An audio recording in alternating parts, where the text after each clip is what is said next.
అందరికీ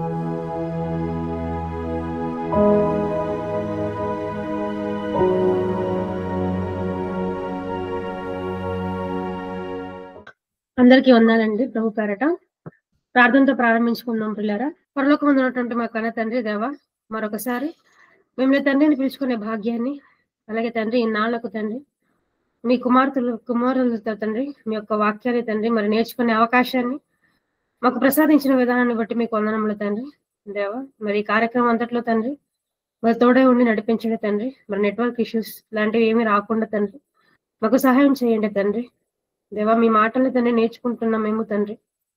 కేవలం వినువారు మాత్రమే ఉండి తండ్రి, కేవలం వినేసి వెళ్ళిపోకుండా తండ్రి మీ మాటల యొక్క పరమార్థాన్ని తండ్రి మేము గ్రహించి తండ్రి మీ మనసును ఎరిగి మీ చిత్తానుసారంగా బ్రతకడానికి మాకు సహాయాన్ని అనుగ్రహించవలసిందిగా కోరుకుంటూ యేసుక్రీస్తు వారి ఉన్నతమైన నామంలో ఈ ప్రార్థన మీకు సమర్పించుకుంటున్నాను తండ్రి. ఆమెన్. మరి కూడి వచ్చిన మీ అందరికీ ప్రభువైన యేసుక్రీస్తు వారి పేరట నా వందనాలు తెలియజేసుకుంటున్నానండి.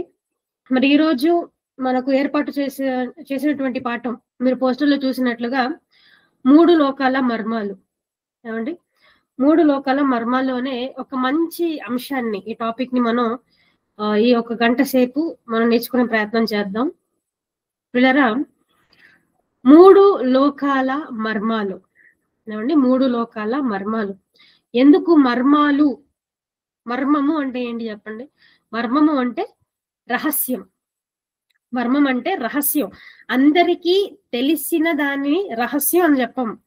కొంతమందికే తెలిసిన దాన్ని మనం రహస్యం అని అంటాం. అలాగే ఈ 3 లోకాల గురించి ప్రపంచంలో ఉన్న అందరికీ తెలియదు. ఏమండి, ప్రపంచంలో అందరికీ తెలియదు. కేవలం క్రైస్తవులకు, అది బైబిల్ని పరిశీలించినటువంటి క్రైస్తవులకు మాత్రమే తెలిసిన ఒక సత్యం. ఎందుకనంటే పిల్లరా, నేటి యొక్క మనిషి ఏమంటే పరిజ్ఞానాన్ని మనం ఆలోచించుకున్నట్లయితే రాతి యుగం నుంచి రాకెట్ యుగం అని అంటాం. అంటే ప్రారంభంలో మనిషి రాతి యుగంలో ఉండేవాడు, స్టోన్ ఏజ్ అని అంటాం. ఆ స్టోన్ ఏజ్ లో మనిషి కాలినడకలతో ప్రయాణించేవాడు. ఏమండి, అసలు టెక్నాలజీ అనేది లేని సమయంలో మనిషి తను బ్రతకడం నేర్చుకున్నాడు. అలాగే కాలం గడిచే కొద్దీ మనిషి తన పరిజ్ఞానాన్ని పెంచుకొని ఏమంటే టెక్నాలజీ పేరట, అలాగే శాస్త్రం పేరట ఎన్నెన్నో కొత్త కొత్త ఆవిష్కరణలను మరి చేయడం అనేది జరుగుతుందండి. అందుకే రాతి యుగం నుంచి రాకెట్ యుగం అంటాం. ముందైతే ఒక స్థలానికి మనం ప్రయాణించాలంటే కొన్ని రోజులు లేకపోతే కొన్ని నెలలు పట్టేవండి. ఏమండి, కొన్ని నెలలు ప్రయాణం మనం చేయాలి. ఎలా ప్రయాణం చేయాలంటే కాలినడకలతో. ఆ తర్వాత మనిషి ఏం కనుగొన్నాడంటే, మనం కాలినడకలతో మరి ఇలా ప్రయాణం చేస్తుంటే బాగా అలిసిపోతున్నాం, చాలా నీరసం వచ్చేస్తుంది, చాలా ఇబ్బందిగా ఉంది. కాబట్టి మన దగ్గర ఉన్నటువంటి జంతువులు గుర్రాలు కానీ గాడిదలు కానీ వాహనంగా మరి యూజ్ చేయడం అనేది జరిగిందండి. ఆ తర్వాత ఈ గుర్రాలు కానీ గాడిదలు కానీ అవి కూడా ప్రాణులే కదా, అవి కూడా అలిసిపోతున్నాయి. మరి అవి కూడా ఎక్కువ దూరం ప్రయాణించలేవు తక్కువ సమయంలో. కాబట్టి ఇంకా మనిషి ఆలోచించి ఇదిగో వాహనాలు, అంటే ద్విచక్ర వాహనాలు అంటే బైక్స్ కానీ, ఆ తర్వాత 4 చక్రాలవి, ఇలాగా వాహనాల్ని మనిషి కనుగొనడం జరిగింది. ఆ వాహనాల్ని కనుగొన్న తర్వాత కూడా సమయం అయితే తగ్గింది. ఏమండి, ఒక ప్రాంతం నుంచి మరొక ప్రాంతానికి వెళ్ళే ఆ సమయం అయితే తగ్గింది, కానీ వేగం సరిపోవట్లేదు. ఇంకా సమయాన్ని తగ్గించడానికి మనిషి ఏం కనుగొన్నాడు? రాకెట్లను, ఏమండి విమానాలను కనుగొన్నాడు. ఆ ముందు కాలంలో ఒక ప్రాంతం నుంచి లేకపోతే ఒక రాష్ట్రం నుంచి మరొక రాష్ట్రానికి వెళ్ళడానికి ఇంచుమించుగా 24 గంటలు పట్టేదండి. ఇంచుమించుగా ఒక రాష్ట్రం నుంచి ఇంకో రాష్ట్రానికి వెళ్ళడానికి. కానీ నేడున్నటువంటి సమయంలో మరి మనకున్నటువంటి అందుబాటులను బట్టి మనం చూసుకున్నట్లయితే కేవలం గంట చాలు. ఏమండి, కేవలం గంటే చాలు. గంటలోనే మనం ఒక రాష్ట్రం నుంచి మరొక రాష్ట్రానికి వెళ్ళిపోతున్నాం. కొద్ది గంటల్లోనే ఒక దేశాన్ని వదిలి మరొక దేశానికి మనం వెళ్ళిపోతున్నాం. అంటే మనిషి శాస్త్రం పేరట ఇంతలా పరిజ్ఞానం చెందాడు, ఇన్ని విషయాల్ని కనుగొన్నాడు, ఇంతలా పరిజ్ఞానం చెందాడు, అభివృద్ధి పొందాడు. కానీ మనిషి ఎంతసేపు బ్రతుకు గురించి మాత్రమే ఆలోచిస్తున్నదండి. మనిషి చేసినటువంటి తప్పు ఏంటంటే, తాను బ్రతుకున్నటువంటి ఈ 60-70 సంవత్సరాల జీవిత కాలం ఏదైతే ఉందో, ఇది శాశ్వతమైనదని అనుకుని ఏమంటే దీనికోసం ఈ 60-70 సంవత్సరాల జీవిత కాలంలో తాను ఎలా సుఖాన్ని అనుభవించాలనే విషయం మీద మాత్రమే మనిషి ఎక్కువగా ఫోకస్ చేయడం అనేది మనం చూస్తున్నాం. కానీ బైబిల్ ఏం చెబుతుంది అని అంటే, ఇదొక్కటి మాత్రమే కాదు జీవితం, అసలు ఇది జీవితమే కాదు, ఇది అశాశ్వతమైన జీవితం అంటాడు బైబిల్లో. శాశ్వతమైన జీవితం మరొకటి ఉంది. ఆ శాశ్వతమైన జీవితాన్ని మీరు వెళ్ళాలంటే ఈ అశాశ్వతమైన జీవితాన్ని మీరు ముగించే వెళ్ళాలి. అందుకే మనిషి మరణించిన తర్వాత మనిషి మరణించిన తర్వాత అసలు ఏమవుతుంది అతనికి? అంతేనా బతుకు? ఆ మనిషి ఎక్కడికి వెళ్ళిపోతున్నాడు? ఇలాంటి విషయాలు నేడున్నటువంటి మానవ జ్ఞానం చెప్పలేకపోతుందండి. అందుకే బైబిల్ గ్రంథంలో కూడా మరి సొలొమోను గారు రాస్తూ ప్రసంగి గ్రంథంలో ఒక మంచి మాట అంటాడు. ఏమండి, అది మనం చూసుకొని పాఠంలోనికి వెళ్ళిపోదాం. ప్రసంగి గ్రంథం 10వ అధ్యాయము 14వ వచనాన్ని చదవండి పిల్లరా. కలుగపోవునది ఏదో మనుష్యులు ఎరుగక ఉండినను బుద్ధిహీనులు విస్తారంగా మాట్లాడుదురు. నరుడు చనిపోయిన తర్వాత ఏమి జరుగునో ఎవరు తెలియజేతురు? ఏమండి, ఎంత బాగా రాశాడండి ఇక్కడ 10వ అధ్యాయము 14వ వచనంలో, కలుగబోవనది ఏదో మనుషులు ఎరుగక ఉండినను బుద్ధిహీనులు విస్తారముగా మాట్లాడురు. నరులు చనిపోయిన తర్వాత ఏమి జరుగునో ఎవరు తెలియజేతురు?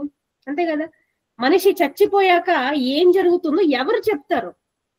ఎందుకంటే చచ్చిపోయిన మనిషి మళ్ళీ రావట్లేదు కదా చెప్పడానికి, ఇలా జరుగుతుంది చచ్చిపోయాక అని చెప్పడానికి. మనిషి చచ్చిపోయాక ఇంకంతే, ఆడు మళ్ళీ భూమి మీద కనిపించడు, అతని శవం తప్పించి అతను రాడు. మరి మరణించిన తరువాత ఏం జరుగుతుంది? ఏమండి, మరణించిన తర్వాత ఏం జరుగుతుంది అనే విషయాన్ని మరణించిన అతనే చెప్పాలి, లేకపోతే ఈ జీవితాన్ని ఇచ్చిన దేవుడే చెప్పాలి. వీళ్ళిద్దరు మాత్రం చెప్పగలరు. అలాగే ఈ సృష్టి గురించి, ఈ విశ్వం గురించి ఎవరు చెప్పగలరంటే మనిషి చెప్పలేడు. ఆడికి ఎంతసేపు భూమి నుంచి అవతలకి వెళ్తే ఇన్ని లైట్ ఇయర్లకి ఇంత పెద్ద నక్షత్ర మండలం ఉంది, ఇంత పెద్ద గ్యాలక్సీ ఉంది, ఏమంటే ఇవి చెప్పగలడు మనిషి. కానీ విశ్వపు అంచుల్ని మనిషి చేరుకోనగలిగాడంటే లేదు. విశ్వపు అంచుల్ని మనిషి చేరుకోలేకపోతున్నాడు. అందుకే విశ్వం ఎలా ఉందనే విషయం కూడా మనిషికి తెలియదండి. కానీ ఈ విశ్వం గురించి, ఏమంటే ఈ లోకం గురించి చెప్పాలంటే ఎవరు చెప్పాలి? ఎవరు చెప్పాలంటే కలుగజేసిన అతనే చెప్పాలి. కలుగజేసిన అతనే చెప్పాలి.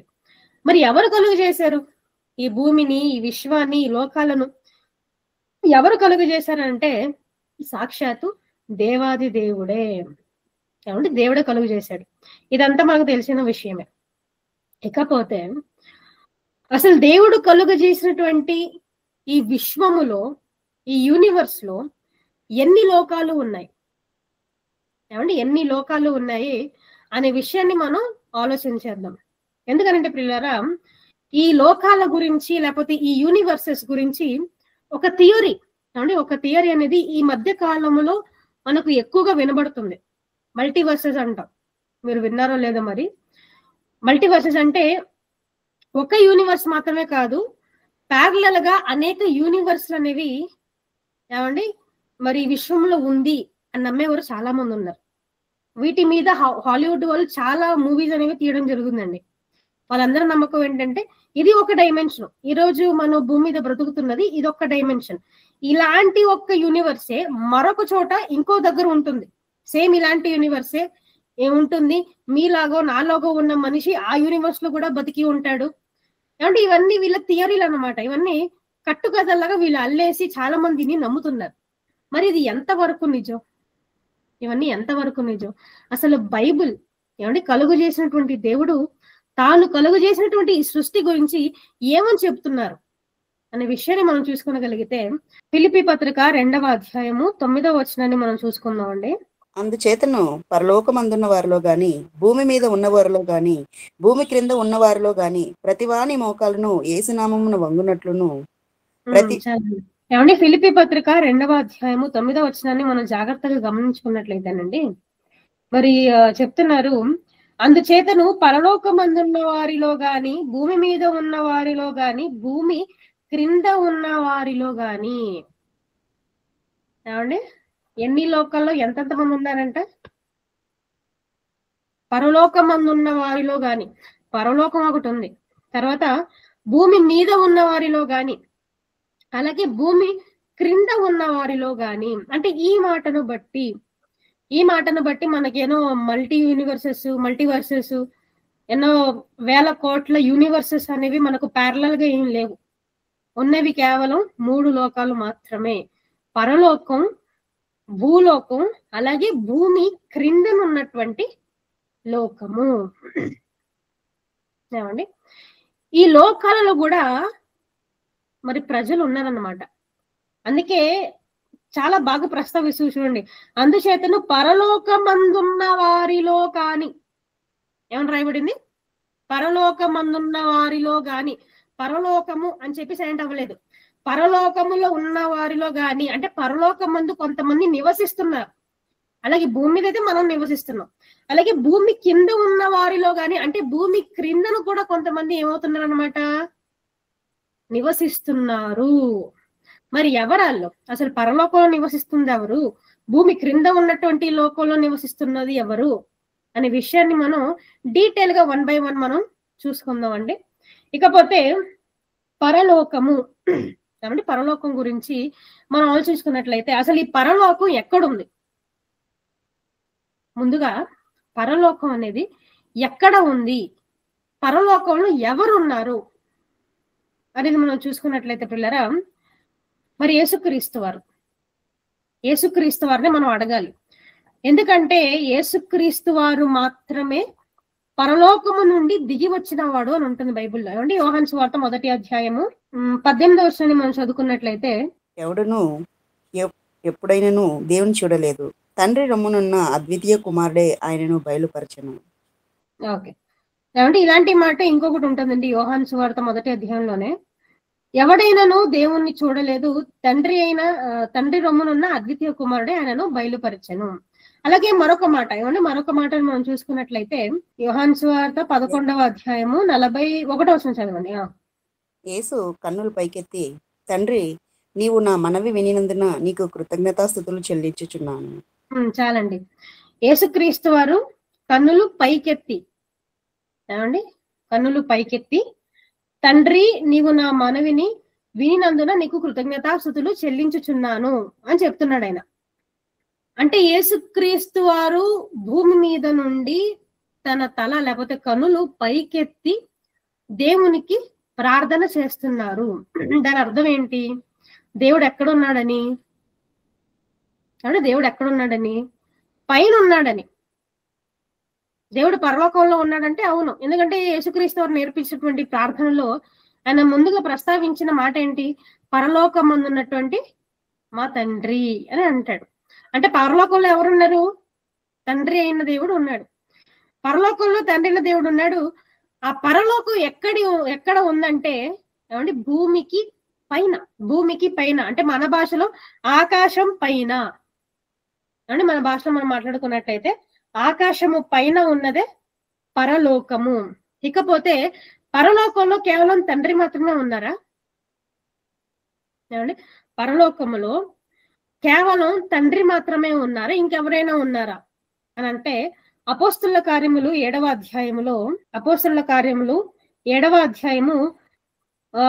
55-56 వచనాలను మనం చూసుకున్నట్లయితే, అపోస్తలుల కార్యములు 7వ అధ్యాయము 55-56 వచనములు. అయితే అతడు పరిశుద్ధాత్మతో నిండుకొనిన వాడై ఆకాశం వైపు తేరి చూచి దేవుని మహిమను, యేసు దేవుని కుడిపార్శ్వమందు నిలిచిండటను చూచి ఆకాశము తెరవబడుటయు మనుష్య కుమారుడు దేవుని కుడిపార్శ్వమందు నిలిచిండటయు చూచుచున్నానని చెప్పాను. ఓకే అండి, ఈ సందర్భం వచ్చేసరికి ఏమండి ఇప్పుడులారా, ఈ సందర్భం వచ్చేసరికి మరి స్టెఫెను గారిని రాళ్ళతో కొట్టి చంపుతున్నటువంటి సందర్భం. మరి ఆయన చావబోతుండగా ఆయనకు ఒక దర్శనం అనేది కలుగుతుంది. దర్శనంలో ఆయన ఏం చూస్తాడంటే, అయితే అతడు పరిశుద్ధాత్మతో నిండుకున్న వాడే ఆకాశము వైపు తేరి చూచి దేవుని మహిమను, యేసు దేవుని కుడిపార్శ్వమందు నిలిచి ఉండుటను చూచి. ఏమండి 56వ వచనంలో ఆకాశము తెరవబడుటయు మనుష్య కుమారుడు దేవుని కుడిపార్శ్వమందు నిలిచి ఉండుటయు చూచెను. అంటే స్టెఫెను ఇంకా రాళ్లతో కొట్టి ఇంకా చావబోతున్నాడు. చావబోతున్న ఆ సమయంలో అతనికి ఏమొస్తుందంటే దర్శనం వస్తుందండి. దర్శనం వచ్చినప్పుడు మరి స్టెఫెన్ ఎవరిని చూస్తారంట? దేవుని కుడి పార్శ్వమునందు ఆకాశము తెరవబడుటయు, దేవుని కుడి పార్శ్వమునందు ఎవరున్నారంట? యేసుక్రీస్తు వారు ఉన్నారు. మరి మనం ముందు చదువుకున్న వచనంలో ఏమండి, మనం ముందు చదువుకున్న వచనంలో యేసుక్రీస్తు వారేమో భూమి మీద నుండి తండ్రి అని ప్రార్థన చేశారు కనులు పైకెత్తి. అంటే దాని అర్థం ఏంటి? యేసుక్రీస్తు వారు భూమి మీద ఉన్నారు. భూమి మీద ఉన్నప్పుడు ఆయన కనులు పైకెత్తి పరలోకం ఉన్నటువంటి మా కన్న తండ్రి అని ఆయన ప్రార్థన చేశారు. మరి ఇక్కడ స్టెఫెన్ గారి విషయానికి వచ్చేసరికి ఆయన కనులు తెరిచి చూస్తున్నప్పుడు తండ్రి, అలాగే తన కుడి పార్శ్వమున ఎవరున్నారు? యేసుక్రీస్తు వారు కూడా ఉన్నారు. మరి ఇంతకీ పరలోకంలో ఉన్నది ఎవరు అని అంటే ప్రియులరా, మరి ఈ సందర్భం అంటే స్టెఫెనో గారి యొక్క ఈ సందర్భం ఎప్పుడు జరిగిందంటే, యేసుక్రీస్తు వారు భూమి మీదకి వచ్చి మరణించి తిరిగి లేచి ఆయన పరలోకానికి వెళ్ళిపోయారు. పరలోకానికి వెళ్ళిపోయిన తరువాత మొదటి శతాబ్దపు సంఘంగా ఏర్పడిన తర్వాత ఆ సంఘ సభ్యుడే స్టెఫెను గారు. అంటే స్టెఫెను గారు చూసేసరికి, అంటే స్టెఫెను గారికి ఈ దర్శనం వచ్చేసరికి యేసుక్రీస్తు వారు మరణించి తిరిగి లేచి భూమిని విడిచి పరలోకానికి ఆయన చేరుకున్నాడు అనమాట. కాబట్టి ఇప్పుడు పరలోకంలో ఎంతమంది ఉన్నారు అంటే, ఈ వచనాలను బట్టి పరలోకంలో ఎంతమంది ఉన్నారని మనకు అర్థమవుతుంది. యేసుక్రీస్తు వారు ఉన్నారు, అలాగే తండ్రి అయిన దేవుడు ఉన్నారు. ఈ పరలోకం ఎక్కడుంది? ఆకాశమునకు పైన. ఏమండి, మొదటి లోకంగా, దీన్ని మొదటి లోకంగా మనం పరిగణనలో తీసుకోవచ్చు. ఇకపోతే ఇంకా ఎవరెవరు ఉన్నారు అని మనం చూసుకున్నట్లయితే, మార్కు సువార్త 13వ అధ్యాయము 32వ వచనం. ఆ దినమును గూర్చియు ఆ గడియను గూర్చియు తండ్రి తప్ప ఏ మనుషుడైనను పరలోకమందలి దూతలైనను కుమారుడైనను ఎరుగరు. అది ఏమంటే చాలా క్లియర్ గా రాస్తాడు ఇక్కడ ఎంతమంది ఉన్నారు. మార్కు సువార్త 13వ అధ్యాయం 32వ వచనంలో, ఆ దినమును గూర్చియు ఆ గడియను గూర్చియు తండ్రి తప్ప ఏ మనుషుడైనను పరలోకమందలి దూతలైనను కుమారుడైనను ఎరుగరు. అంటే ఇప్పుడు పరలోకంలో ఇంకెవరున్నారట? దేవదూతలు కూడా ఉన్నారు. కాబట్టి మొదటి ఆకాశమైనటువంటి పరలోకంలో ఎవరెవరు ఉన్నారు? అసలు పరలోకం ఎక్కడుంది? భూమికి పైన ఉంది. ఈ భూలోకానికి లేకపోతే ఈ మధ్యాకాశానికి పైన ఉన్నదే మొదటి ఆకాశంగా పిలువబడినదే పరలోకము. ఈ పరలోకంలో తండ్రి అయిన దేవుడు ఉన్నారు, అలాగే యేసుక్రీస్తు వారు ఉన్నారు, కుమారుడైన యేసుక్రీస్తు వారు ఉన్నారు. వారితో పాటు కోటాను కోట్ల దేవదూతలు కూడా ఉన్నారు. పరలోకంలో ఇంతమంది ఉన్నారు. ఇది మొదటి ఆకాశము, లేకపోతే ఇది మొదటి లోకము. ఇకపోతే రెండవ లోకం. ఏమంటే రెండవ లోకం అయినటువంటి భూలోకం గురించి మనం ఆలోచిద్దాం. ఏమంటే రెండవ లోకం అయినటువంటి భూలోకం. ఈ భూలోకానికి ఉన్నటువంటి మరొక పేరే మధ్యాకాశము అని అంటాడు. ఏమంటే భూలోకానికి మరొక పేరు మధ్య ఆకాశము. మధ్య ఆకాశము అంటే పైన ఒక ఆకాశం ఉంది, క్రిందన కూడా ఒక ఆకాశం ఉంది. ఏమండి మీకు అర్థం కావడానికి 1వ అంకెకు అలాగే 3వ అంకెకు మధ్యలో ఏముంది అని నేను మమ్మల్ని అడిగాను అనుకోండి, మీరు ఏం చెప్తారు? ఏమండి మొదటి అంకెకు అలాగే 3వ అంకెకు మధ్యన ఏ అంకె ఉంది అని అంటే మీరు ఏం చెప్తారు? 2వ అంకె ఉందని చెప్తారు, అంతే కదా? సెకండ్ నంబర్ అనేది ఉంది అంటే దాని అర్థం ఏంటి? ఈ మొదటిది 3ది ఉంది, మధ్యలో ఏముంది? 2వ అంకె అనేది ఉంది. ఇది ఎంతైతే వాస్తవమో ఇక్కడ బైబిల్లో కూడా భూమి గురించి మధ్య ఆకాశము అన్నాడు. మధ్య ఆకాశం అంటే ఇది మధ్యలో ఉన్నటువంటి ఆకాశము. దీని పైన ఒక ఆకాశం ఉంది, దీని క్రిందన ఒక ఆకాశం ఉంది. అందుకే భూలోకం మధ్య ఆకాశంగా పరిగణించబడింది. ఓకే, ఇకపోతే ఈ మధ్య ఆకాశం లేకపోతే ఈ భూలోకంలో ఎవరెవరు ఉన్నారంటే మనకు తెలిసిన విషయం అండి. మనుషులు భూమి మీద ఎవరున్నారు మనం అందరూ చూస్తున్నాం కదా. మనుషులు ఉన్నారు, జంతువులు ఉన్నాయి, ఏమంటే పక్షి ప్రాణి జలచరాలు ఇవన్నీ ఉన్నాయి. ఇకపోతే మనుషులతో పాటు ఇంకెవరు ఉన్నారు? ఏమండి మనుషులతో పాటు ఇంకెవరు ఉన్నారు అని మనం చూసుకున్నట్లయితే యోహాను సువార్త 14వ అధ్యాయము 16, 17 వచనములు. నేను తండ్రిని వేడుకొందును, మీ యొద్ద ఎల్లప్పుడూ నుండుటకై ఆయన వేరొక ఆదరణకర్తను అనగా సత్య స్వరూపియగు ఆత్మను మీకు అనుగ్రహించును. ఏమంటే ఇక్కడ యోహాను సువార్త 14వ అధ్యాయము 16-17 వచనంలో మనం చూసుకున్నట్లయితే, నేను తండ్రిని వేడుకొందును మీ యొద్ద ఎల్లప్పుడూ నుండుటకై ఆయన వేరొక ఆదరణకర్త అనగా సత్యస్వరూపియగు ఆత్మను మీకు అనుగ్రహించును. లోకము ఆయనను చూడదు, ఆయనను ఎరుగదు గనుక ఆయనను పొందనేరదు. మీరు ఆయనను ఎరుగుదురు, ఆయన మీతో కూడా నివసించును, మీలోను ఉండును. అంటే చాలా స్పష్టంగా రాయబడింది అనమాట. అంటే యేసుక్రీస్తు వారు తన శిష్యులతో చెప్తున్నాడు ఏమని, నేను వెళ్ళిపోయాక తండ్రిని బతిమాలుకుంటాను, తండ్రిని వేడుకుంటాను. ఎందుకు వేడుకుంటాను అంటే, మీకోసం మీతో పాటు ఎల్లప్పుడూ ఉండుటకే వేరొక ఆదరణకర్త, ఏమండి ఆదరణకర్త లేకపోతే సత్య స్వరూపి అయినటువంటి ఆత్మను మీ దగ్గర ఉండడానికి, మరి మీ వద్దకు పంపడానికి నేను వెళ్ళి తండ్రిని బతిమాలుకుంటాను, వేడుకుంటాను అని యేసుక్రీస్తు చెప్తున్నారండి. అంటే మరి యేసుక్రీస్తు వారు బతిమాలడం జరిగింది, పరిశుద్ధాత్మ దేవుడు మనతో మన మొదటి శతాబ్దంలోని భూమి మీదకి రావడం కూడా జరిగిందండి. కాబట్టి ఇప్పుడు మనతో పాటు ఈ భూలోకంలో ఎవరు ఉన్నారు ఏమండి? భూలోకంలో ఇప్పుడు మనతో పాటు ఎవరున్నారంటే పరిశుద్ధాత్మ దేవుడు కూడా మనతో ఉన్నారు. ఆయన పరలోకంలో లేరు. ఇప్పుడు యేసుక్రీస్తు వేడు కొనక ముందు పరిశుద్ధాత్మ దేవుడు తండ్రి వద్ద ఉన్నారు. ఏమండి? యేసుక్రీస్తు వారు వేడు కొనక ముందు, మరణించక ముందు పరిశుద్ధాత్మ దేవుడు పరలోకంలో ఉన్నారు. కానీ ఎప్పుడైతే యేసుక్రీస్తు భూమి మీదకి వచ్చి మరణించి తిరిగి లేచి వెళ్ళి వేడుకున్నారో తండ్రిని, అప్పుడు పరిశుద్ధాత్మ దేవుడు ఈ భూమి మీదకి మనుషులతో పాటు ఉండడానికి ఆయన పంపించడం జరిగింది. కాబట్టి ఇప్పుడు మనతో పాటు ఈ రెండవ ఆకాశములో, ఈ రెండవ లోకములో ఎవరు ఉన్నారు అంటే పరిశుద్ధాత్మ దేవుడు కూడా మనుషులతో పాటు ఉన్నారు. ఇంకెవరు ఉన్నారు? పరిశుద్ధాత్మ దేవుడేనా? ఇంకెవరైనా ఉన్నారా అంటే పేతురు రాసిన మొదటి పత్రిక 5వ అధ్యాయము 8వ వచనం చదవండి. నిబ్బరమైన బుద్ధి గలవారై మెలకువగా ఉండుడి, మీ విరోధి అయిన అపవాది గర్జించు సింహం వలె ఎవరిని మిరింగుదునా అని వెతుకుచూ తిరుగుచున్నాడు. మరి పేతురు గారు చెప్తున్నారు, నిబ్బరమైన బుద్ధి గలవారై మెలకువగా ఉండండి. ఎందుకంటే మీ విరోధి అయిన అపవాది గర్జించు సింహము వలె ఎవరిని మృంగుదునా అని వెతకుచూ తిరుగుచున్నాడు. అసలు ఎవరితో చెప్తున్నటువంటి మాటలండి ఏమండి? పేతురు గారు అంటే క్రైస్తవులైన మనతోనే చెప్తున్నటువంటి మాటలు. మీలో ఎవరిని మృంగుదునా అని అపవాది ఎక్కడ తిరుగుతుందంట? భూమి మీద తిరుగుతుంది. మనుషులు ఉన్నది అక్కడ భూమి మీదే కదా, మనుషులు మింగడానికి కదా ఆడ పని. కాబట్టి మనుషుల్ని మింగడానికి అపవాది కూడా ఎవరితో పాటు ఉంది? ఇదిగో మనతో పాటు మన మధ్యనే ఉంది, మనల్ని మింగడానికి, పాతలోనికి తీసుకెళ్ళిపోవడానికి. కాబట్టి పిల్లరా, ఇన్ని వచనాల్ని బట్టి రెండవ లోకమైనటువంటి భూలోకం మీద మనుషులే కాక మనుషులతో పాటు పరిశుద్ధాత్మ దేవుడు ఉన్నాడు. అలాగే సాతాను అతని అనుసరులు కూడా ఉంది ఈ లోకంలో అని మనకు అర్థమైపోయింది. ఇకపోతే మూడవ లోకం ఏమండి? మూడవ ఆకాశం.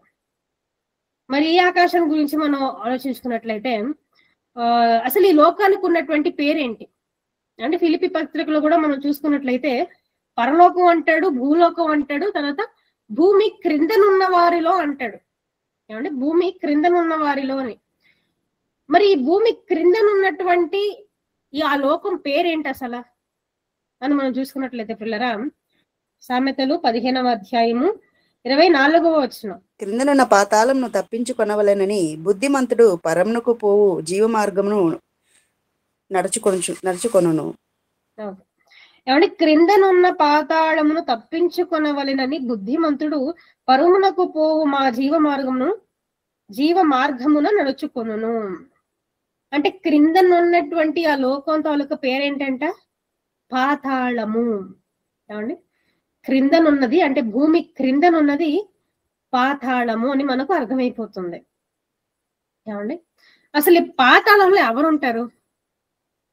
ఈ పాతాళంలో ఎవరుంటారు? ఎవరు వెళ్తున్నారు? ఏమండి? మనం చూసుకున్నట్లయితే పిల్లరా, మరి బైబిల్లో ఒక సందర్భాన్ని యేసుక్రీస్తు వారు చెప్తూ చాలా క్లియర్ గా అసలు పాతాళ లోకంలో ఎవరు ఉంటారు, ఎవరు వెళ్తారు అనే విషయాన్ని ఆయన చాలా స్పష్టంగా వ్రాయించడం జరిగింది. ఆ సందర్భాన్ని మనం చూసుకున్నట్లయితే మరి మనందరికీ తెలిసినటువంటి లాజరు ధనవంతుని సందర్భం, లూకాసు వార్త 16వ అధ్యాయము. ఇక్కడ సందర్భం చెప్తాను 19 నుంచి స్టార్ట్ అవుతుంది సందర్భం. ఆ సందర్భం ఏంటంటే, మరి ఆ కాలంలో ఇది అసలు ఈ సందర్భం లేకపోతే ఈ ఇన్సిడెంట్ ఇన్సిడెంట్ ఎప్పుడు జరుగుతుంది అని అంటే మోషే కాలంలో జరుగుతున్నటువంటి ఒక ఇన్సిడెంట్ ని యేసుక్రీస్తు వారు మొదటి శతాబ్దంలో తన శిష్యులతో పాటు చెప్తున్నాడు. ఏమని? ధనవంతుడు ఒకడు ఉంటాడు అన్నమాట.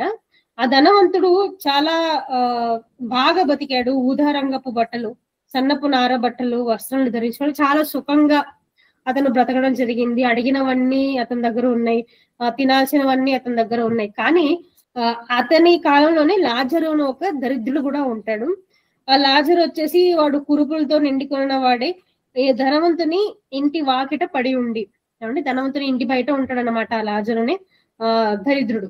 అతనికి ఒళ్ళంతా కురుపులు వచ్చి ఏమంటే ఎప్పుడు గోకుంటూ చాలా దీనమైన స్థితిలో అతను ఉంటాడు. అతని జీవితం మొత్తం కష్టంగానే ఉంటుంది. కానీ ధనవంతుడు మాత్రం అతని జీవితం సుఖముగా ఉంటుంది. కాబట్టి ఇద్దరు చచ్చిపోతారు. చచ్చిపోయిన తర్వాత లాజరు ఏమో అబ్రహాముల రొమ్మున అనుకుంటూ వెళ్ళిపోతాడు. ధనవంతుడు మాత్రం పాతాళంలో బాధపడుచు అనే మాటను మనకు కనిపిస్తుంది. 23వ వచనం నుంచి 22వ వచనం నుంచి మనం చదువుకుంటూ వెళ్ళిపోదాం. లూకాసు వార్త 16వ అధ్యాయము 22వ వచనం నుంచి. ఆ దరిద్రుడు చనిపోయి దేవదూతల చేత అబ్రహాము రొమ్మున ఆనుకున్నట్టుకు కొనిపోబడెను. ధనవంతుడు కూడా చనిపోయి పాతి పెట్టబడెను. అప్పుడు అతడు పాతాళంలో బాధపడుచు కన్నులెత్తి దూరం నుండి అబ్రహామును అతని రొమ్మున ఆనుకునిన లాజరును చూచి, తండ్రివైన అబ్రహామా, నా యందు కనికరపడి తన వ్రేలి కొనను నీళ్లలో ముంచి నా నాలుకను చల్లార్చుటకు లాజరును పంపుము. నేను ఈ అగ్ని జ్వాలలో యాతన పడుచున్నానని కేకలు వేసి చెప్పెను. అందుకు అబ్రహాము, కుమారుడా, నీవు నీ జీవితకాలమందు నీకు ఇష్టమైనట్టు సుఖమును అనుభవించితివి, అలాగుననే లాజరు కష్టమును అనుభవించనని జ్ఞాపకం చేసుకొనుము. ఇప్పుడైతే వాడు ఇక్కడ నెమ్మది పొందుచున్నాడు, నీవు యాతన పడుచున్నావు.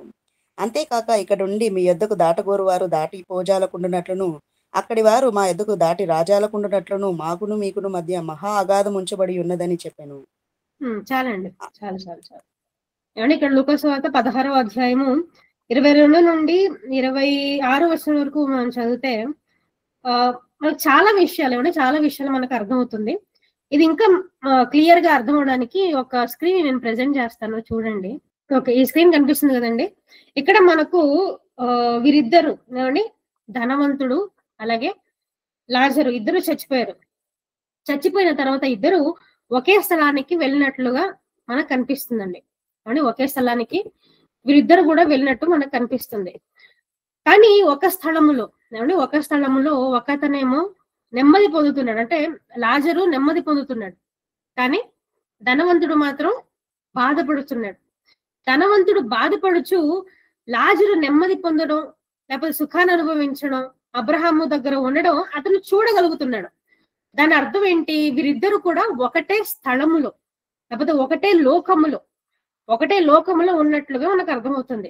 కానీ వీరున్నటువంటి సిచ్యువేషన్స్ ని బట్టి వీరున్న ప్రాంతాలు వేరుగా మనకి ఇక్కడ క్లియర్ గా రాయబడిందండి. అలాగే ధనవంతుడు వేడుకుంటాడు, తండ్రి అబ్రహామ, నేను ఇక్కడ మంటల్లో కాలిపోతున్నాను, చాలా నరక వేదనగా ఉంది నాకు, మీ వేలికోణలతో ఒక నీటి ముంచి నాకు ఒక చిన్న నీటి చుక్కను నాకు అనుగ్రహించండి చాలు అని చెప్తాడండి. అప్పుడు అబ్రహాం గారు చెప్తున్నటువంటి మాటలేంటి? 26వ వచనంలో చెప్తున్నాడు. అంతేకాక ఇక్కడ నుండి మీ వద్దకు దాటగోరు దాటి పోజాలకున్నట్లును, అక్కడ నుండి వారు ఇక్కడికి దాటి రాజాలకున్నట్టును మాకును మీకును మధ్య అగాధం అనేది ఉంచబడి ఉన్నది. ఏమంటే ఇక్కడ నేను చూపిస్తున్నటువంటి ఈ యొక్క స్క్రీన్ లో కూడా మీకు కనిపిస్తుంది. ఇది 3వ ఆకాశం అండి. ఏమంటే ఇది 3వ ఆకాశం. ఈ 3వ ఆకాశంలో కూడా 3 భాగాలుగా విభజింపబడి ఉంది, లేకపోతే 3 ప్రాంతాలుగా ఉంది. ఇది ఒకటి నెమ్మది పొందే స్థలం, మధ్యలో ఉన్నది అగాధము, అలాగే చివరన ఉన్నది 3వదిగా నరకము. ఏమండి ఆ నెమ్మది పొందే స్థలం యొక్క పేరే పరదేశు. ఎందుకనంటే యేసుక్రీస్తు వారు మరణించక ముందు, మరణించక ముందు మరి ఆయన సిలువలో ఉన్నప్పుడు ఒక దొంగ మారిపోతాడండి. అని అతని మరి యువతల 2 దొంగలు ఉంటారు. ఒక దొంగ మారిపోయి ప్రభువా నన్ను జ్ఞాపకం చేసుకుని రాజ్యంతో వచ్చినప్పుడు అని అంటున్నప్పుడు యేసుక్రీస్తు వారు అంటారు, నేడు నీవు నాతో కూడా పరదేశులో ఉందువు అనే ఒక మాట ప్రస్తావింపబడి ఉంటది. లూకా సువార్త 23:43 మనకు కనిపిస్తుంది. అంటే యేసుక్రీస్తు వారు ఏమంటున్నాడు, నేడు నీవు నాతో కూడా పరదేశులో ఉండు. యేసుక్రీస్తు వారు కూడా ఎక్కడికి వెళ్ళిపోతున్నారు అన్నమాట, చచ్చిపోయి నెమ్మది పొందే స్థానానికి వెళ్ళిపోతున్నారు. ఎందుకంటే నీతివంతుడు కదా. ఇక్కడ అబ్రహాము కూడా నీతివంతుడు, చనిపోయినటువంటి ఆ లాజరు కూడా నీతివంతుడు, యేసుక్రీస్తు వారు కూడా నీతివంతుడు. కానీ అలాగే ఆ దొంగ కూడా, మారిపోయినటువంటి ఆ దొంగ కూడా నీతిమంతుడిగా పరిగణించబడ్డాడు. అతను నీతివంతుడై రక్షింపబడ్డాడు. అందుకే యేసుక్రీస్తు వారు ఏమంటారు, నేడు నీవు నాతో కూడా పరదేశులో ఉండువు. అంటే మరణించిన నీతిమంతులందరూ లేకపోతే నెమ్మది పొందే ఆ స్థలం యొక్క పేరే పరదేశు అని మనకు అర్థమైపోతుంది. అలాగే మరణించినటువంటి అనీతిమంతులు వెళ్ళబోయే ఆ స్థలం యొక్క పేరే నరకము. అదే ధనవంతుడు కూడా వెళ్ళిపోయాడు. అతను తన జీవితం అంతా ఏమనుభవించాడంటే సుఖాన్ని అనుభవించాడు. దేవుడి కోసం ఏం పట్టించుకోలేదు, దేవుని కోసం ఆలోచించలేదు, దేవుని కోసం బ్రతకలేదు. తనకిష్టానుసారంగా బ్రతికి చనిపోయి నరకానికి వెళ్ళిపోయాడు. అనీతిమంతుడిగా బ్రతికి నరకానికి వెళ్ళిపోయాడు. అలాగే వీరిరువురి మధ్య ఏముందంటే మహా అగాధము ఉందంట. ఏముంది? మహా అగాధము ఉంది. అసలు ఈ అగాధంలో ఏముంది? ఈ అగాధం ఎందుకుంది? అక్కడ నుంచి ఇక్కడ నుంచి అక్కడ ఎవరు వెళ్ళకున్నట్లు మహా అగాధం ఉంది. ఓకే, మరి ఈ అగాధం యొక్క మరొక పని ఏమిటి అని మనం చూసుకున్నట్లయితే, ఎందుకు సృష్టింపబడిందని చూసుకున్నట్లయితే 2 పేతురు పత్రిక 2వ అధ్యాయము 4వ వచనం చదవండి. దేవదూతలు పాపము చేసినప్పుడు దేవుడు వారిని విడిచిపెట్టక పాతాళ లోకమందలి కటిక చీకటి గల బిలములలోనికి త్రోసి తీర్పుకు కావలిలో ఉంచుటకు వారిని అప్పగించెను. చాలండి. ఏమండి, ఈ మధ్యన ఉన్నటువంటి అగాధంలో ఏముంటుంది? చీకటి. అగాధం అంటే పెద్ద షాలో డీప్ గా ఉన్నటువంటి ఒక స్థలం. లోతుల్లో మనకు వెళ్ళిపోతే మనకు చీకటే కనిపిస్తుంది, వెలుగేం ఉత్పత్తి అవ్వదు అగాధం నుంచి. కాబట్టి ఈ అగాధంలో ఎవరు ఉంచుతారట? దేవదూతలు పాపము చేసినప్పుడు దేవుడు వారిని విడిచిపెట్టగా పాతాళ లోకమందలి కటిక చీకటి గల బిలములోనికి త్రోసి తీర్పునకు కావలి ఉంచుటకు వారిని అప్పగించెను. కాబట్టి ఈ అగాధానికి ఉన్నటువంటి మరొక పేరే కటిక చీకటి గల బిలము. ఈ బిలములో లేకపోతే ఈ అగాధంలో ఎవరు త్రోయబడతారనమాట? తప్పు చేసినటువంటి దేవదూతలు. ఎవరుంటారంట? తప్పు చేసినటువంటి దేవదూతలు. కాబట్టి ఈ 3 లోకాల మర్మాలు అనే విషయానికి వచ్చేసరికి మొదటి లోకమైనటువంటి పరలోకంలో దేవుడు, యేసుక్రీస్తు వారు, దేవదూతలు ఉన్నారు. అలాగే 2వ లోకంలో మనుషులు, పరిశుద్ధాత్మ దేవుడు, అలాగే సాతాను, అతని దూతలు ఉన్నారు. 3వ ఆకాశానికి వచ్చేసరికి చనిపోయినటువంటి నీతిమంతులు ఉన్నారు. చనిపోయినటువంటి నీతిమంతులు పరదేశంలో ఉన్నారు. అలాగే చనిపోయిన అనీతిమంతులు నరకంలో ఉన్నారు. వీరిరువురికి మధ్యన ఉన్నటువంటి ఆ అగాధములో లేకపోతే కటిక చీకటి గల బిలములో మరి తప్పు చేసినటువంటి దేవదూతల్ని దేవుడు అక్కడ బంధించి పెట్టాడు.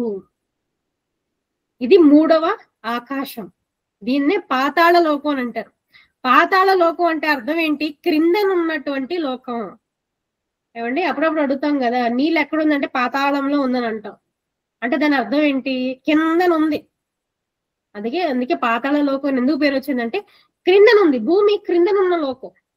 మళ్ళీ చాలా మందికి ఇంకొక కన్ఫ్యూజన్ రావచ్చు.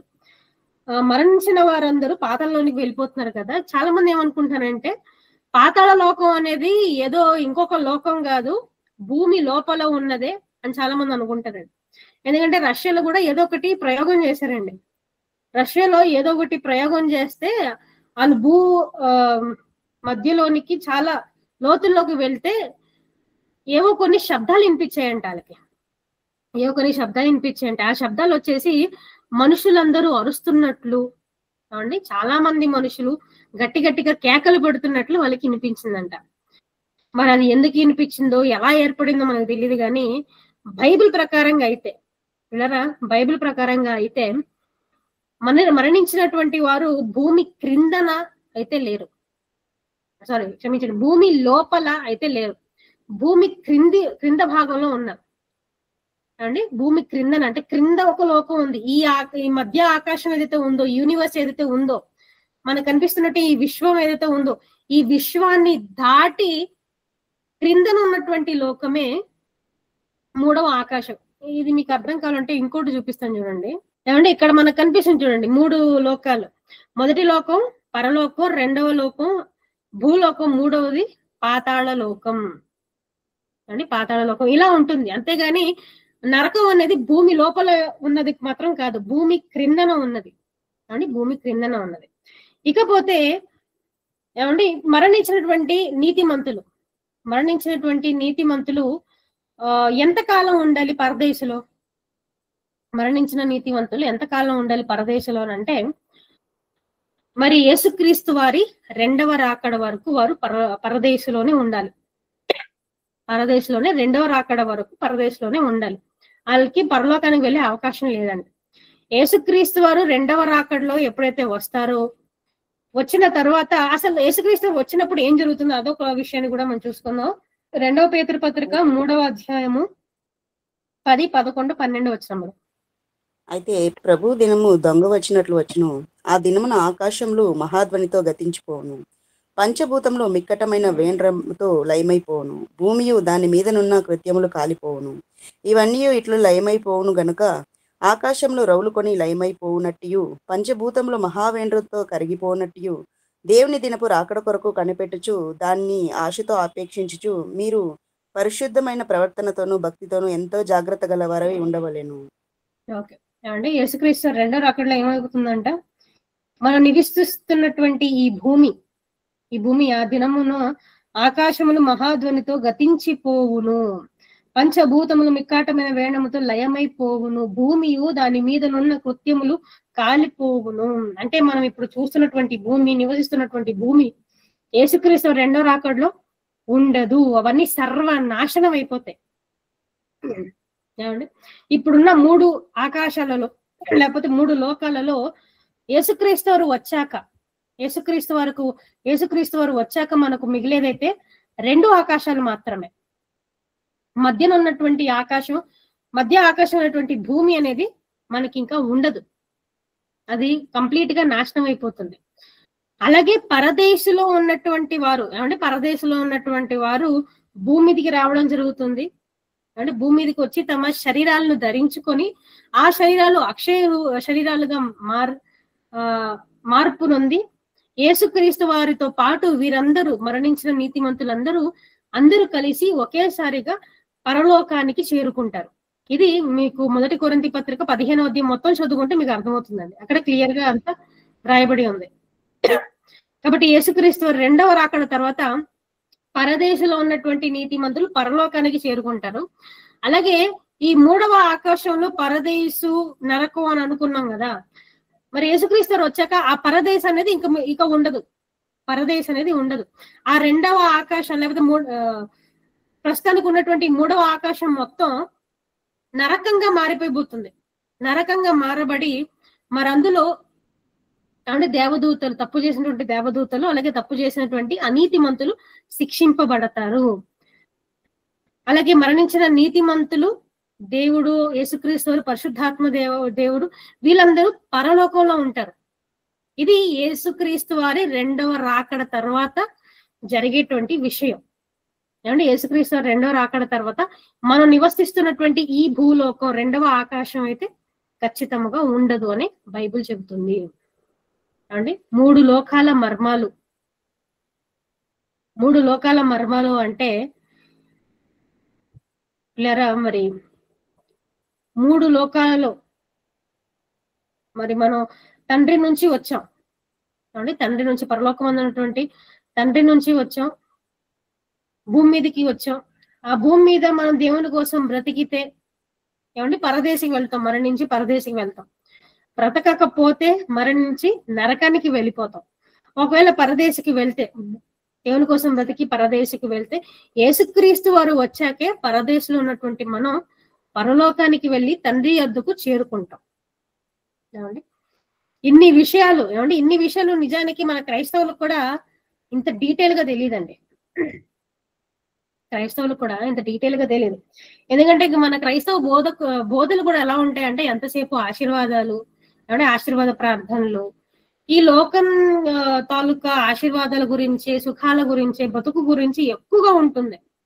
అంతేగాని మరణించిన తర్వాత ఏం అవబోతుంది, ఏమండి, ఈ విశ్వం అవతల ఏముంది, దేవుని ప్రణాళిక ఏంటి, దేవుని సంకల్పం ఏంటి అని నిజంగా ఎరిగినటువంటి క్రైస్తవులు చాలా కొద్ది మంది ప్రియులారా. దేవుని కృప వలన ఇంతటి మహాజ్ఞానం మన యొద్దకు వచ్చింది. మనం నేర్చుకుందాం, తెలియని వారికి కూడా చెప్దాం. 3 లోకాల రహస్యాలు మనం ఎరిగిన వారై మనం కూడా ఎప్పటికైనా పరలోకానికి చేరుకునే ప్రయత్నం మనం చేయాలి. అంతేగాని ధనవంతుడు చేసినటువంటి తప్పును మనం చేసి నరకానికైతే వెళ్ళిపోకూడదు. మరి పాఠం అందరికి అర్థమైందని భావిస్తున్నాను. ప్రార్థనతో ముగించేసుకుందాం అండి. పరలోకం ఉన్నటువంటి మా కన్న తండ్రి దేవ, మరొకసారి మిమ్మల్ని తండ్రిని పిలుచుకునే భాగ్యం ఇచ్చినందుకు వందనములు తండ్రి. దేవ, ఇంతవరకు తండ్రి మీ యొక్క మాటలు తండ్రి మీ పిల్లలకు అర్థమయ్యే రీతిగా తండ్రి మరి వివరించి చెప్పాను తండ్రి. దృష్టిని వల్ల తండ్రి ఎటువంటి ఆటంకము తండ్రి మాకు కలగకుండా తండ్రి మరి అన్ని సక్రమంగా జరిపించినందుకే వందనములు తండ్రి. దేవ, ఇంతటి మహా జ్ఞానాన్ని తండ్రి మరి మీ కుమారుని చేత తండ్రి మాకు నేర్పించి తండ్రి దేవ, మీ యొక్క మనసును తండ్రి మాకు తెలియజేసిన విధానాన్ని బట్టి మీకు వందనములు. మీ కుమారుని జయశైలి గారికి తండ్రి మంచి ఆయుష్ను ఆరోగ్యాన్ని ప్రసాదించండి తండ్రి. అలాగే తండ్రి మీ జ్ఞానాన్ని నేర్చుకుని తండ్రి మీ మనసును ఎరిగిన వారమై తండ్రి మీరున్న లోకాన్ని చేరే భాగ్యాన్ని మా అందరికీ ప్రసాదించండి. దేవ, సంఘం నుంచి జరుగుతున్న ప్రతి కార్యక్రమాల గురించి ప్రార్థన చేస్తున్నాం తండ్రి. సర్వం మీ చిత్తానుసారంగా జరిపించండి. యేసుక్రీస్తు వారి ఉన్నతమైన నామములో ఈ ప్రార్థన మీకు సమర్పించుకుంటున్నాను తండ్రి. ఆమేన్. అందరికీ వందనాలండి.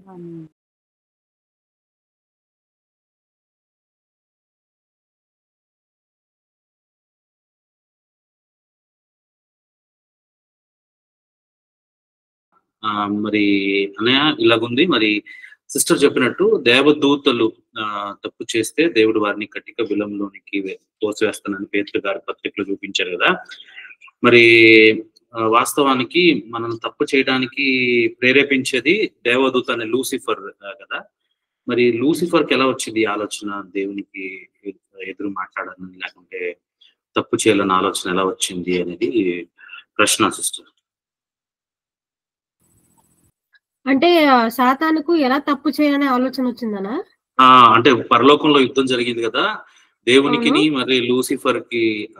లూసిఫర్ కూడా ఒకప్పుడు దేవదూతే కదా, 3 దేవదూతలు ఒక దేవదూతే కదా. మరి దేవదూతలు తప్పు చేసినప్పుడు ఆయన వారిని కట్టిక చీకటి బిలంలోకి పంపిస్తానని మరి చెప్పారు కదా. మరి ఇప్పుడు ఆలోచన దేవునికి ఎదురు తిరగాలి, యుద్ధం చేయాలి దేవునితో అనే ఆలోచన ఎలా వచ్చింది? ఈ ప్రశ్న ఎందుకు అడుగుతున్నానంటే, ఇప్పుడు భూమి మీద పాపం చేయడానికి ప్రేరేపించేది సాతానుడు, మనల్ని అందరినీ కూడా పాపం చేసేది కదా. ఇప్పుడు సాతానికి ఎలా వచ్చింది ఆలోచన? సాతాను వెనకాల ఎవరైనా సుప్రీం పవర్ ఏదైనా ఉందా? లేదు, సాతాను వెనకాల సుప్రీం పవర్ ఏం లేదు. అంటే సాతానుకు గర్వం వచ్చిందండి. ఏమండి, సాతానుకు గర్వం వచ్చింది. మీరు యెహెజ్కేలు గ్రంథం 18వ అధ్యాయంలో చదువుకున్నట్లయితే అసలు సాతానుకు ఉన్నటువంటి దేవుడిచ్చిన స్థానం గాని, ఏమండి, అతను ఏమని ఆలోచించాడు, తర్వాత ఎలా దిగజారిపోయాడో మనకు అనిపిస్తుంది. దీనికి బెస్ట్ ఎగ్జాంపుల్ ఏంటంటే, ఇప్పుడు పాలు ఉందండి. పాలు తెలుసు కదా మీకు, మిల్క్ అనేది మంచిదా చెడ్డదా చెప్పండి? మిల్క్ అనేది మంచిదే కదా. ఎంత మంచి మిల్క్ అయినా మీరు దాన్ని ఏమండి ఉడకబెట్టకుండా 2-3 రోజులు అలాగే పక్కన పెట్టేశారు అనుకోండి, దాని నుంచి ఏమొస్తుంది చెప్పండి? చెడిపోతుంది. చెడిపోయి పురుగులు అనేది వచ్చేస్తుంది. ఏమంటే పురుగులు అనేవి వచ్చేస్తుంది.